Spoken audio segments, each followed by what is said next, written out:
Ya estamos en vivo. Vamos a esperar a que se conecten nada más algunos de ustedes. Este es viernes de... ¿A cómo estamos? ¿A 31? 31 de julio. Viernes 31 de julio. Señores, ya se nos fue gran parte del año. Vamos a entrar al octavo mes. Es increíble el tiempo que ha pasado desde que empezó esto del confinamiento. Y hola Jenny, hola Mari, ¿cómo están? Gerardo, por ahí vi que se están empezando a conectar. Ya hemos pasado ya muchos días lidiando con estas cuestiones de la pandemia y aprendiendo. Espero yo que estén ustedes igual que yo, reflexionando y aprendiendo las mejores formas de estar y de convivir y de irnos sobreponiendo. Creo que el gran desafío que tenemos en este momento frente a nosotros es ser críticos, altamente críticos con toda la información que nos suministran, y además de eso, estar buscando las mejores formas de poder interactuar y mantener la interacción con la vida, con nuestra realidad, con nuestros proyectos, de la forma más eficaz que podamos. Recuerden, vamos tomando algunas frases, algunas cosas que nos funcionan, creo yo. Ahorita les voy a explicar por qué. Recuerden, las personas como ustedes y como yo no podemos vivir por encima de nuestras posibilidades, pero sí podemos vivir por encima de nuestras realidades. El que podamos vivir por encima de nuestras realidades no es algo fortuito, no es algo casual, es algo que necesitamos aprender cómo hacerlo. Y eso tiene que ver con nuestras facultades, tiene que ver con nuestro poder personal, tiene que ver con nuestras competencias o talentos que nosotros podemos comprometer con ellos, desarrollarlos para que podamos experimentarnos de manera eficiente dentro de la realidad. Una persona se siente tan abrumada y está tan estresada como su capacidad para poder gestionar la cotidianidad. Eso está en tus manos y está en mis manos. Desde hace un par de semanas ya, esta va a ser la segunda semana, decidimos modificar nuestros lives, nuestra forma de interactuar. Vamos a continuar déjeme aclarar esto, esto es a partir de lo que ustedes logren tomar, de lo que nosotros les estamos aquí participando o compartiendo. Hace unos días estaba platicando con el director general de una empresa que asesoro desde hace 9 años ya. Jesús, ya lo tuvimos por acá conectado un día. El buen Jesús me pidió que reflexionara acerca de unas cosas, o la invitación fue así. Oye, ¿y por qué no haces esto? Y me recordó las primeras etapas en las que yo empecé a trabajar con él, y me decía mucho de lo que a él le había funcionado a lo largo de la vida, a lo largo del proceso que él y yo llevamos para ir interiorizando ideas y entendiendo cosas. Entonces, a partir de ahí, tomé la decisión de rescatar un segmento de mi vida bastante importante, altamente trascendente. Acabo de decir algo que, déjeme refrasearlo, no es bastante importante, es altamente trascendente en mi vida la influencia de una persona que en este caso yo le llamo mi maestro. Yo a él, mientras él estuvo vivo, nunca le dije que era mi maestro, porque la relación que yo tenía 21 años y Toño tenía 45 años, 46 años, y por sincronía Toño y yo convergimos y él se convirtió en mi maestro, se convirtió en mi mentor. Hay muchas historias relacionadas con Toño, y hoy quiero tomar hoy voy a empezar con una, pero déjeme darle contexto. Nosotros vamos creciendo en un entorno donde nuestras relaciones primarias nos van participando, nos van planteando una serie de ideas y se repiten tantas veces en nuestra vida que se van convirtiendo en ideas que determinan, en creencias que determinan la forma en cómo entendemos las cosas. Entendemos nuestras relaciones, déjeme ponerlo de manera general. Nosotros podemos entender nuestra vida a partir de nuestras relaciones, de cómo nos relacionamos con las cosas. Lo he dicho muchas veces aquí. Entonces, cómo nos relacionamos tiene que ver directamente con lo que nuestros padres nos dijeron que eran o que significaban las cosas. Y yo con Toño y con otras personas, pero fundamentalmente con Toño, empecé una labor de cuestionar y de indagar casi de manera natural en el acompañamiento que él tuvo conmigo, porque además de todo tenía una inteligencia y una sabiduría bastante chingona para poderme ir guiando, para que yo fuera entendiendo ideas y me las fuera apropiando.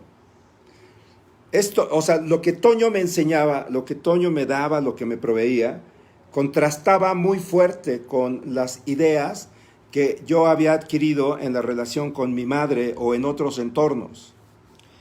Y déjenme ver si les puedo poner un ejemplo. La relación que yo tenía con el dinero. Mi madre nunca se sentó conmigo a decirme, mira, el dinero es esto, pero no hacía falta, porque ella tenía una relación con el dinero y ella era una mujer que vivía altamente apremiada por los recursos. Había una conversación constante y una preocupación constante por no va a haber, no hay suficiente, y siempre había una preparación para la pobreza, o sea, para que en algún momento estuviera más complicado todo. Y entonces eso, yo lo que les podría decir, tiene algunos beneficios, pero también tiene algunos déficits o tiene algunos riesgos que se empezaron a reflejar a lo largo de mi vida. Mi mamá, por ejemplo, era una mujer que reutilizaba todo. Mi mamá, antes de que existiera esta cuestión del reciclaje, mi mamá ya era ecologista, pero no por las razones de ecología, sino por cuestiones de la escasez de recursos. Entonces, la ropa se reciclaba, o sea, no era raro ver una camiseta de algodón blanca, después convertida en un paño para limpiar las cosas, porque se tenía que reciclar, ¿no? Ante la falta de recursos había que hacer eso. Ahora, muchos podrán decir que eso es correcto. En términos ecológicos, está bien, reutilicemos, reciclemos y hagamos todo lo que tengamos que hacer. Pero si lo vemos en términos de la mentalidad, o sea, en lo que esto representa para la mentalidad de alguien, quiere decir que yo me fui preparando constantemente para el no va a haber. Y tenía un diseño mental que se fue generando a lo largo de mis primeros años de vida para la precariedad, para la escasez y para la pobreza. Yo no sabía que en mí estaban encriptadas estas ideas y que yo vivía de esta forma, con estas ideas. Pero sí se reflejaba porque yo, cuando trabajaba, uno ni siquiera sabía darle valor a mi trabajo. Y yo veía que mi mamá se iba desde muy temprano y regresaba ya muy tarde. Y además lo que mi mamá ganaba siempre no era suficiente. Así como su esposo.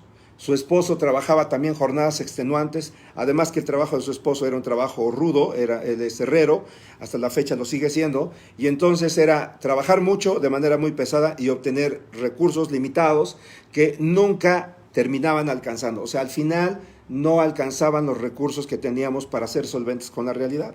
Entonces, bajo esa dinámica, la tarea, el compromiso de mi mamá, que era mayor que el de él, era administrar estos recursos para que pudiéramos vivir o sobrevivir. Mi mamá todavía estaba más apremiada porque me tenía a mí y a mi hermana, y entonces ella tenía que velar por el sustento o la manutención tanto de mi hermana como mía, además de lo que era propio de la casa, ya en la relación que tenía con su esposo, que se llama Pedro. Entonces, se va construyendo una idea de cómo son las cosas cuando es niño. Y nos cuesta trabajo por el ámbito, porque además, pues si mi mamá vivía de esa forma, era obrera y se esforzaba cabrón, era una mujer muy responsable, Pero el trabajo, el sobreesfuerzo era la constante. Pero además, bajo el drama constante de no nos va a alcanzar, no hay suficiente, hay que ahorrar, ¿no? Y después era angustioso y después hasta violento la situación como consecuencia de la falta de recursos. Y entonces, el entorno en donde yo vivía era muy parecido.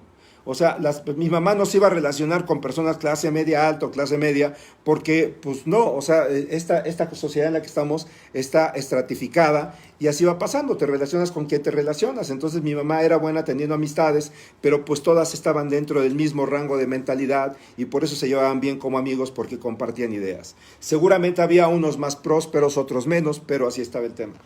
Entonces, yo crezco con estas ideas y voy viviendo con esas ideas. Y después hubo ocasiones en que yo trabajé mucho para obtener muy pocos recursos. Y era altamente frustrante. Si entre ustedes hay alguien así, sabrá a qué me refiero. Es altamente frustrante tener que trabajar desde muy temprano hasta muy tarde en horarios extenuantes. Y además, que la recompensa emocional que tienes por hacer lo que haces ni siquiera es tal, o sea, no hay una recompensa plena, porque siempre está danzándonos en la cabeza el no va a haber, el no me va a alcanzar. Y entonces nos tenemos que conformar con tener vidas limitadas, nos tenemos que conformar con trabajar mucho, o sea, tener que dedicarle mucho tiempo a la generación de los recursos para que al final los recursos que obtengamos ni siquiera son los que nosotros necesitamos para tener el estilo de vida que nos gustaría. Entonces tenemos vidas en su mayoría frustradas, en su mayoría con altos contenidos de enojo y encontrando placeres bastante básicos que no, o sea, no los descalifico, pero el mundo ofrece mucho más. Y entonces hay un momento en mi vida en donde yo me salgo, vivo toda una serie de cosas. Hay un momento en mi vida donde yo tengo que empezar a cuestionar todas estas ideas. No es al lado de Toño, es previo a Toño. Yo he platicado algunas veces que hay un momento donde leyendo un libro que me prestó, no me regaló, me prestó una novia que tuve, se llama Irma. Irma me presta un libro y entonces cuando yo leo este libro, en lugar de sentirme bien, en lugar de que el libro me repercutiera en bienestar, que aparentemente esa era la idea, yo lo que obtuve fue malestar, incomodidad. Y eso creo que es de los momentos más afortunados, aunque en el momento yo no lo valoraba, no le pude dar el valor ni la dimensión que implicaba eso. Rompió con mis ideas. Ahí empezó una ruptura porque me cuestioné, ¿a dónde vas, Hugo? O sea, ¿qué estás haciendo con tu vida? ¿Cuál es la dirección que va a tomar? ¿A qué le vas a dedicar los mejores años de tu vida? ¿A qué actividad? ¿Y cuál es la recompensa que vas a obtener? Y después a esto súmenle que si no tienes la certeza de eso, todo es incertidumbre. La incertidumbre era constante. Entonces, yo tuve que ponerme a cuestionar e indagar por salir de una situación complicada en mi vida y tratar de adquirir nuevas ideas que además ni siquiera alguien me estaba proponiendo literalmente, sino era de manera lateral o era de manera, no había una proposición directa. Todo era bajo un ámbito donde las personas hablaban y entonces uno escucha y va tomando intuitivamente lo que le puede funcionar. Yo quiero rescatar las enseñanzas de Toño porque él no fue intuitivo, él tenía mucha idea de lo que había que enseñarle a alguien para que ese alguien pudiera avanzar en la vida, para que ese alguien pudiera empezar a ser próspero, desarrollarse, crecer en la vida, en esto que entendemos como la vida. Y entonces, creo que vale la pena decirles que yo tenía 21 años y unos meses, 21 años y medio, y así es como llega Toño a mi vida. Dicen que cuando el maestro está listo, cuando el alumno está listo, el maestro aparece. Y este fue mi caso. Toño apareció y una relación que empezó por irle a pedir tortillas para comer, se convirtió en una relación de acompañamiento, de mentoraje y de asesoría. yo salía muy temprano de mi casa, recuerdo muy bien, y porque trabajaba, yo tenía que mantenerme, yo no tenía nadie que me mantuviera desde muy temprana edad, por cuestiones no dramáticas, sino decisiones que tuve que tomar. Y entonces me despertaba muy temprano, bueno, muy temprano, hay personas que se paran mucho más. Yo me despertaba a las 7 de la mañana, 6:45, y hacía todo el ritual que algunos hacen. Me metí a bañar, y ya había adquirido un hábito que tenía que ver con hacer alguna oración antes de salir. Yo nunca he sido docto para la Biblia, y en aquellos días recuerdo haber tenido intentos de utilizar la Biblia como una especie de oráculo o como un libro de consulta donde había sabiduría. Tenía mis reservas por cosas de historia, pero hacía el ejercicio, no siempre, pero a veces, y la realidad es que les tengo que confesar que no entendía ni madre. A veces había cosas que resultaban ahí un poco comprensibles para mí, pero ya era más el acto de fe o de devoción. Yo crecí en la religión católica, no soy alguien que la practique, no me he cambiado de religión ni me pienso cambiar a estas alturas de mi vida. No estoy interesado en buscar redención o algo que haga la diferencia. Pero, entonces, eso hacía. Entonces, yo me iba desde las 7 de la mañana prácticamente y regresaba a las 12 de la noche.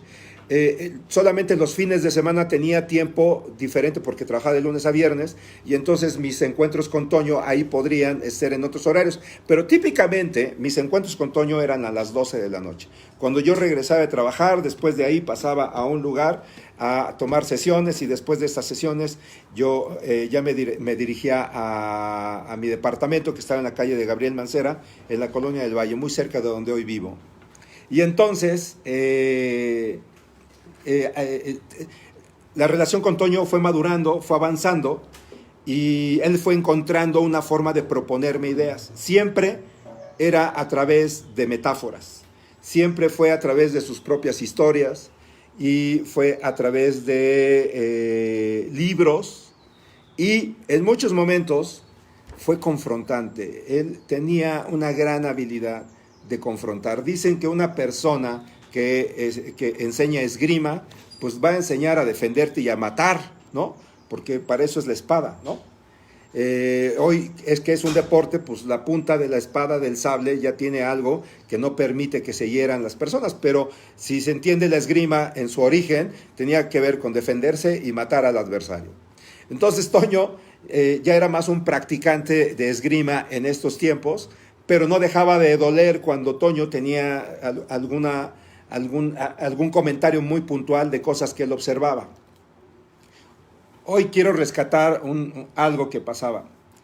Pues yo a los 21 años, ya a los 21 años y medio, había adquirido la conciencia de que la disciplina y el orden, la limpieza y la puntualidad en la vida de una persona eran fundamentales.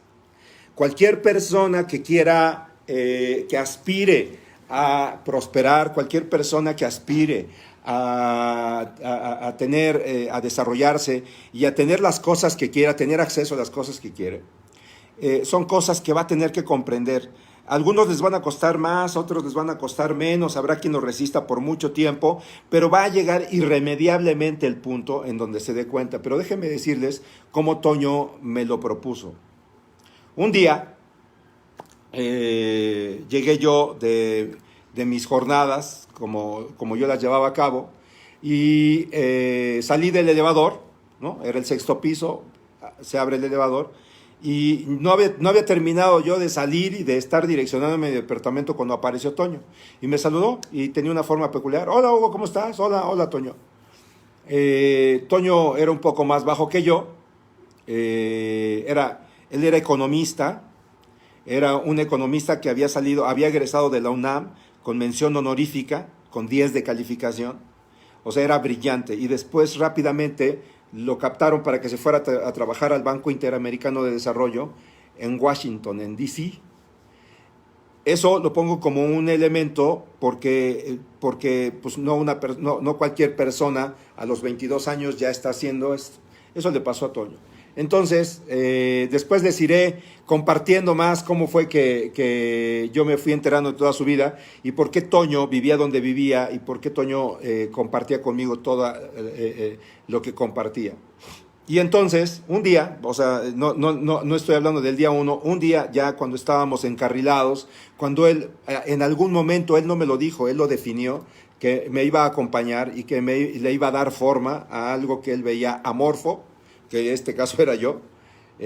Sobre mí había un pinche signo de interrogación enorme, ¿no? Este es un problema por resolver, cabrón. Y entonces, recuerdo que un día salgo del elevador y me dice, ¿tomamos café? Y yo, claro que sí, yo nunca me negaba a las interacciones, nunca me negaba a la tertulia. La tertulia se componía de café y de Richard Wagner en un estéreo que yo tenía. Y ya sabía que era el disco, lo ponía, íbamos modificando, pero fundamentalmente era Richard Wagner. Y entonces había una pieza que a él le fascinaba por cuestiones de su propia historia y su mito, que era Persífae. Y entonces, entre la música de Richard Wagner, con un ventanal que daba hacia el oriente de la ciudad, discurríamos, o más bien él discurría en temas, yo le iba haciendo preguntas, a veces cuando tenía serias dudas o no alcanzaba a comprender en sus aspectos fundamentales algo, le hacía preguntas, pero el que hablaba fundamentalmente era Toño.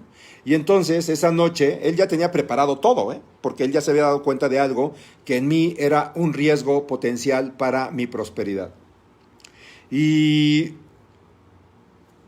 ya nos metimos, café, todo, nos sentamos, y entonces Toño saca una tarjeta de Navidad.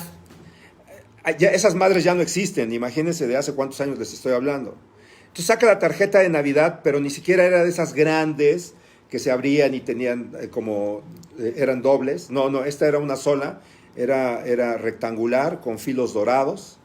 Y entonces me la da, me dice, ve, yo la tomo y empiezo a leer. Me dice, mira, la explicación que me dijo es que él en alguna etapa de su vida, cuando necesitaba estar tranquilo, cuando necesitaba ponerse en paz, había un convento al que él iba porque rentaban celdas para personas que pudieran estar atormentadas o necesitadas de un poco de sosiego, de paz. Les daban chance de que se metieran en algunas de las celdas y ahí se pasaba un día, 2 días, 3 días. Y entonces lo que Toño hacía, o lo que creo que estas monjas que administraban este convento hacían era, en lugar de pedir dinero, una renta, lo que hacían era pedir donativos a la congregación para que se sustentara. Entonces Toño anualmente les mandaba un donativo de dinero a esta congregación para que se sustentaran. Pero la invitación a que les hiciera la contribución era que en el previo le mandaban siempre una tarjeta navideña, como dándole el reporte, ¿saben? O sea, le rendían un reporte espiritual de sus prácticas. Y entonces me pasa la tarjeta Toño, imagínense esto, ¿no? Así, rectangular, que en aquellos días eran las tarjetas que se ponían en los árboles de Navidad, te las mandaban las familias, y entonces si tenías muchas tarjetas de Navidad, era igual a que había mucha gente que te quería, porque se tomaba, además de la molestia y el tiempo, ¿no? Le tenía que invertir dinero. Y entonces, ¿no? Me pasa la tarjeta así, y lo que venía ahí, aparte de buenos deseos, y casi siempre estas tarjetas tenían letras doradas, ¿no? Eran muy elegantes. Y entonces eran las monjas clarisas capuchinas del Espíritu Santo, algo así, imagínense ese pedo. Y entonces las monjas clarisas capuchinas le mandaban a Toño anualmente la tarjeta, y eso era el acuse de uno, aquí estamos para que nos mandes la donación, o sea, tu donativo con el que vivimos, y después por el otro lado te decimos qué hacemos, ¿no? Y entonces venía un listado de cosas, venía contemplación del Santísimo, y venían un chingo de horas, o sea, venía el número de horas, no sé si les puedo decir 1000 y tantas horas, 2000 horas, no sé, era mucho tiempo, oración para no sé qué, y venían otras tantas horas, y así, o sea, todo lo que tenía que ver con trabajo espiritual, fundamentalmente, horas de oración, horas de contemplación, y así, eran muchísimas, sumadas, eran decenas de miles de horas entre todas las monjas que estaban en ese convento y que tenían esas prácticas. Y en la parte de hasta abajo de la tarjeta venía el trabajo físico que hacían, horas de trabajo físico. Y era de lo que menos venía. O sea, el trabajo físico que hacían las monjas era el menor que hacían. En esas, o sea, no quiero que alguna monja vaya a ver el live por ahí y vaya a decir que no todas son iguales o que eso era equivocado. Le estoy hablando de lo que me pasó Toño. Y entonces me pasa la tarjeta Toño, yo la estoy leyendo y me dice, ¿cómo ves? Y ya me explicó todo lo que les acabo de explicar, que él iba y entonces que era una forma en cómo él donaba dinero y que le mandaban año con año para adornar el árbol. Y entonces yo lo leo y digo, ok, aunque yo ya sabía por otras enseñanzas que había tenido que todo tenía una intención y tenía un trasfondo con él. Entonces, mientras yo leía, estaba también tratando de adivinar qué chingados me iba a decir Toño y ahora dónde iba a venir la madriz. Y entonces leo, y de veras estaba tratando de hacer un esfuerzo de entender para anticiparme en lo que él me iba a decir. Y la realidad es que no pude hacerlo mientras yo leía, porque además era bastante sencillo. Lo que venía no eran más de 10 conceptos que estaban ahí registrados con sus horas que se le habían empleado a las actividades. Y entonces ya lo leo y le digo, ok, ya me explicó lo de que era para donativo y que él iba y que se metía en una celda y que le daban chance. Y entonces ya que pasó eso, le digo, ok. Y me le quedo viendo así, imagínense, ¿no? Le digo, ok, yo 21 años, este cabrón 46, y cultísimo el güey, ¿no? Además, él había tenido una formación bien planeada por parte de sus padres. O sea, eran personas ilustradas y por lo tanto había conversaciones direccionadas hacia un proyecto de educación o de formación hacia Toño. Entonces, Toño lo estaba reproduciendo conmigo de esa forma. Y me dice, ¿qué ves? Y yo, pues, que son religiosas, que le echan un chingo de ganas, ¿no? Pues que hacen mucho, ¿no? De oración, todo eso. Me dice, ajá, y luego, ¿pero qué ves? ¿Qué ves, güey? Entonces yo, como ya en muchas otras ocasiones, le trataba de atinar al pedo, y de lo que se trataba era de que él me estimulaba para pensar. O sea, él, mediante sus preguntas y mediante la propuesta, lo que me estaba haciendo era obligarme a pensar. Y entonces yo no le daba, como me ha pasado con mis maestros, no le daba y no le daba y no le daba y no le daba. Hasta que en algún momento me dijo, a ver, ¿ya viste cuántas horas hay de oración, por ejemplo? Y entonces había un chingo de horas de oración. ¿Ya viste cuántas horas hay de contemplación del Santísimo? ¿Y cuántas horas hay de contemplación de no sé qué chingados? Entonces yo le dije, sí, pues hay muchas, son muchas horas. Y entonces me dice, ¿de qué es de lo que menos hay? Y entonces ya veo la lista y digo, pues de trabajo físico, porque aparte el rubro venía así como trabajo físico. Y entonces yo le digo, pues de trabajo físico. Y entonces el cabrón se me queda viendo y me dice, ¿no serás tú como una monja capuchina, cabrón? ¿No serás como una monja Clarisa capuchina que lees libros y tienes ideas, pero de lo que menos hay en tu vida es de trabajo inteligente, de orden, de disciplina? ¿No será que te estás equivocando, Hugo, en tu forma de entender la realidad? Y entonces me decía, pues sí, o sea, eres un güey que tiene cierto grado de inteligencia, porque no era, ni siquiera era contundente, no era adulador. Entonces me dijo, sí, tienes talento, yo te lo veo, ¿no? Pero ¿de qué te sirve si en ti está el riesgo? Si en ti mora todo aquello que te va a hacer que fracases a la larga. Y entonces me dice, ven, ¿no? Y entonces nos vamos a la cocina y me dice, ¿qué ves? ¿No? En mi cocina, donde yo vivía. Entonces me dice, ¿qué ves? Y entonces había un lavabo lleno de trastes de varios días sin lavar, porque yo hacía que hacer nada más los fines de semana. Medio recogía entre semana y los fines de semana era cuando hacía que hacer. Pero sí, había un desorden ahí. Y me dice, ¿qué ves? ¿No? Pues desorden, ¿no? Suciedad. No crean que era un tal. Sí, el fregadero que le llaman, el lavabo estaba lleno de trastes. Había cosas que no estaban en su lugar. Porque yo a veces sacaba algo de la alacena y lo empleaba, ya fue a hacer él, lo dejaba ahí, y hacía otras cosas. Y a veces iba acomodando en el Inter, pero sí se veía que quien habitaba ese lugar y quien empleaba esa cocina no era ordenado. Aunque no era un caos, no era ordenado. Y entonces me lleva después a mi recámara. Y entonces, pues yo me sentía bien orgulloso de tener un chingo de libros en el suelo, ¿no? Al lado de mi cama, entre otras cosas, ¿no? Eso parecía que era un cliché como de un güey culterano, ¿no? Cualquiera que quiera entender qué es eso, pues es alguien que está simulando ser culto. Y entonces me dice, ¿qué ves? ¿No? Y entonces lo mismo, en un lugar había como un sillón que yo tenía en mi recámara, y entonces ahí había pantalones, camisas puestas ahí, de días que yo me iba quitando y que no ordenaba, o sea, no las metía no tenía un lugar para poner la ropa sucia, no las seleccionaba, las volvía a doblar en caso de que fueran reutilizables. Era un desmadre. Mi habitación era un desmadre, era desorden, sin que fuera caos igual que la cocina, pero era desorden. Y después, ahí vamos a mi baño, ¿no? Yo tenía 2 baños y medio, entonces ahí vamos al baño que yo usaba, y entonces cuando entramos al baño, era lo mismo, justamente, ¿sabes? Era un espectáculo, ¿no? De desorden. Los hombres que no hayan sido puteados en sus relaciones de pareja, cuando tienen una mujer ordenada, que llegan y nada más, ¿no? Se sacan, ¿no? el pene, y entonces se ponen a orinar ahí y dejan las gotitas ahí. Bueno, pues yo no tenía mujer, entonces yo podía orinar y que se quedaran las pinches gotas ahí, ya sabes. Yo no me la iba a hacer de pedo a mí mismo, ¿estás de acuerdo? Pero eso era igual a desorden. La pasta, ¿qué les digo yo? ¿No? O sea, la pasta estaba apretada como cualquier pinche cosa, estaba así, ¿no? Así y aventada por allá. Y entonces, ¿no? Me dijo Toño, ¿no?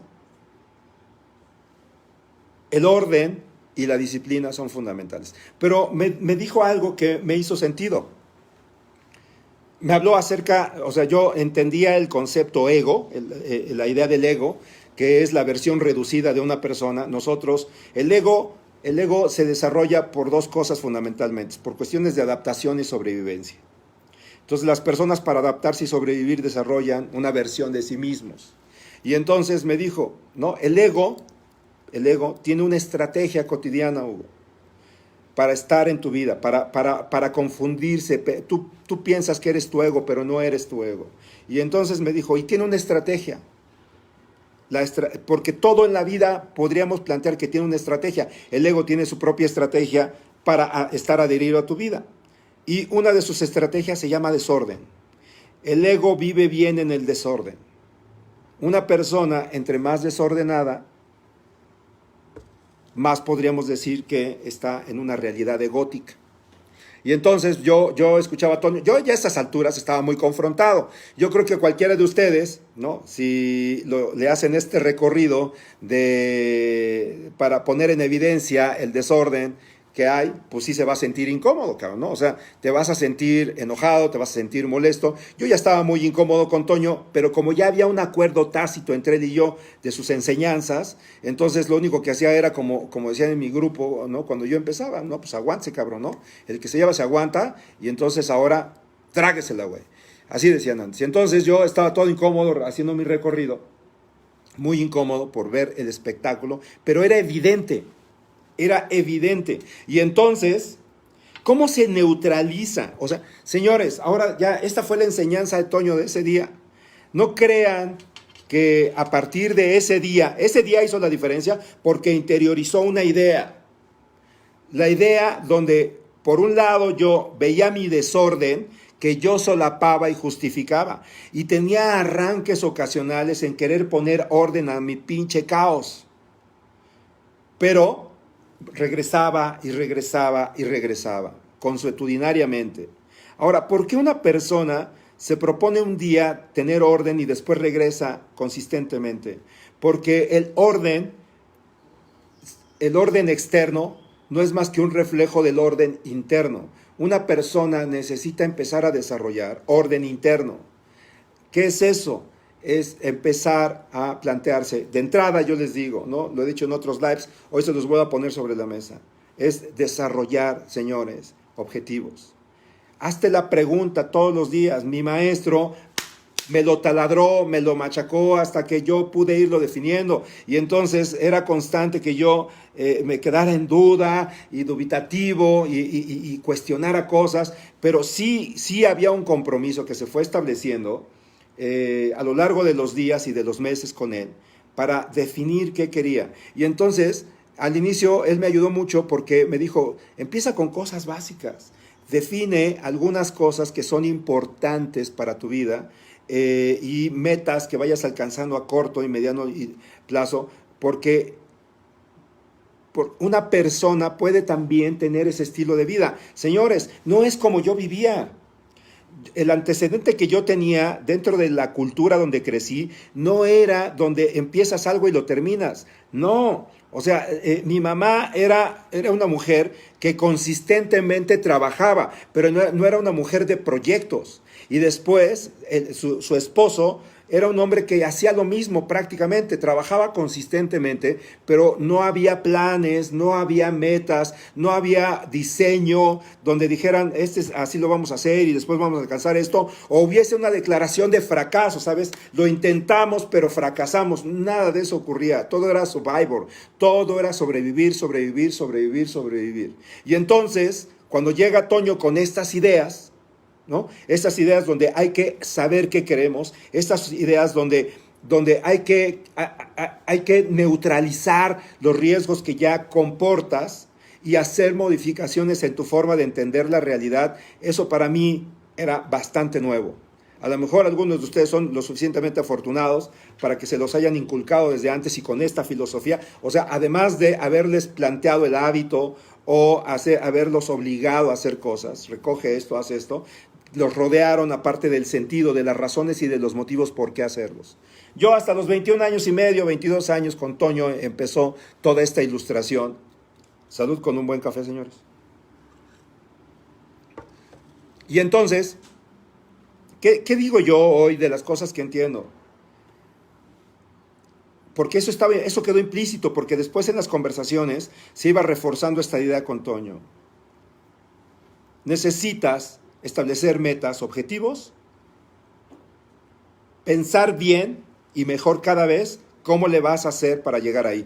Entonces, ¿qué les digo yo hoy? A ver, tengo algo que alguien también me compartió, una persona que influyó en mí, que también le llamo mi maestro, que me obsequió esto, que constantemente repito. Se le llama método inteligente. Es, ¿qué está pasando? ¿Qué quiero y cómo le hago? Diagnóstico, capacidad de diagnóstico, generar proyecto y cómo le vas a hacer, los pasos que vas a dar. Entonces Toño persistentemente me fue orientando para que yo entendiera esas metas que tú ves allá a lo lejos y que te llaman y te dicen, ven, son posibles, porque el mundo, aunque no en su mayoría, está rodeado de personas, está lleno de personas que van avanzando consistentemente en la consecución de sus metas y llega un momento en que pueden declarar que lo lograron. O también en algunos de los casos hay que declarar que fracasamos. Pero la mayoría de las personas no tienen éxito o fracasan. La mayoría de las personas abandonan. El 98% de las personas abortan. Solamente unos cuantos tienen éxito y solamente unos cuantos fracasan.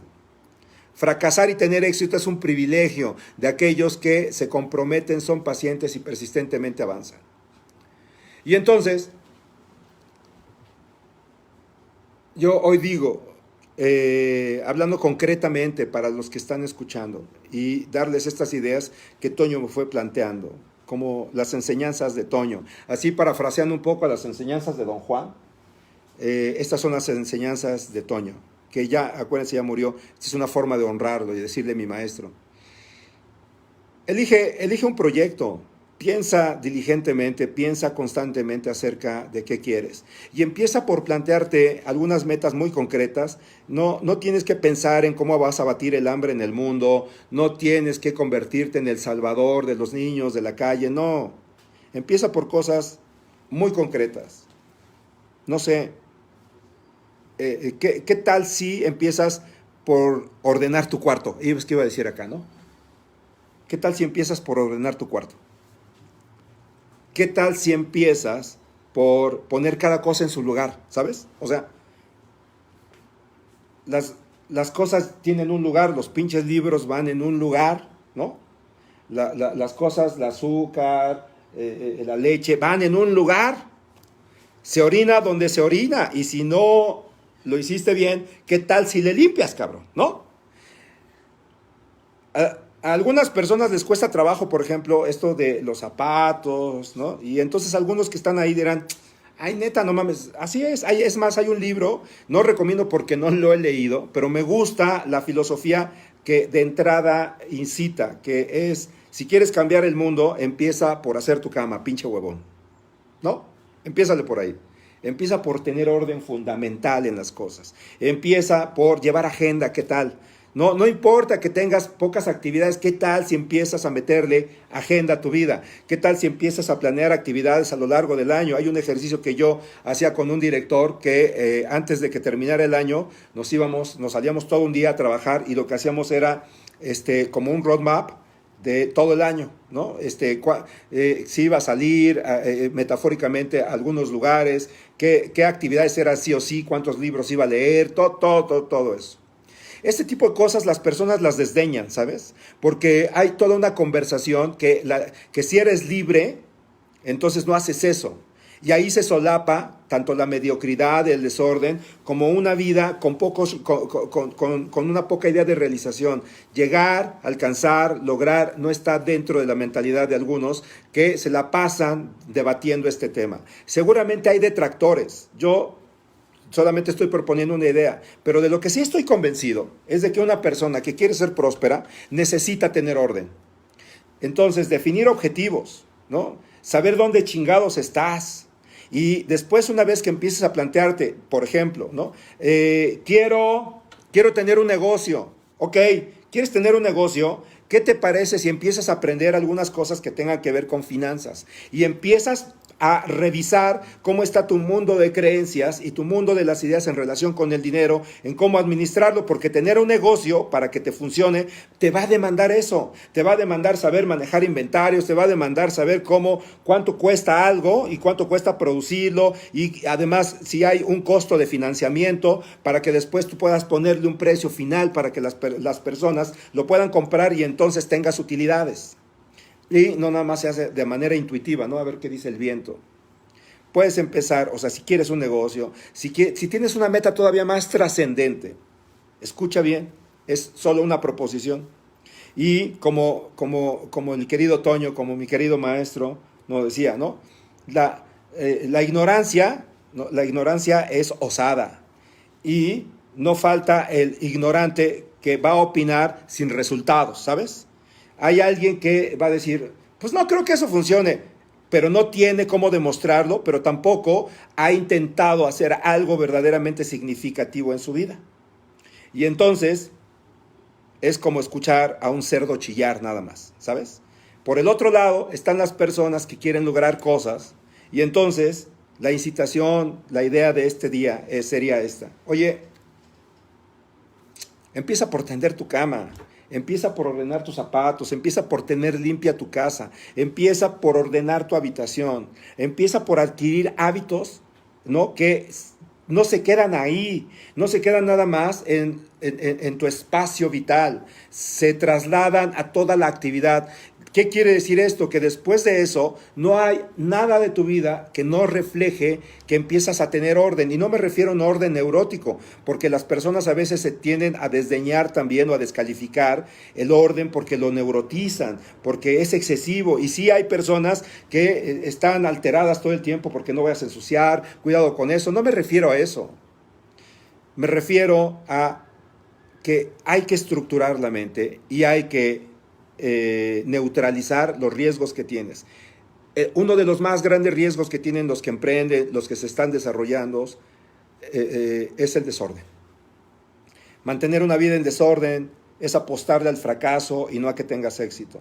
Así es que, mi querido alquimista, si quieres materializar tus aspiraciones, si quieres que tu vida se defina más por lo que haces que por lo que dejas de hacer, entiende,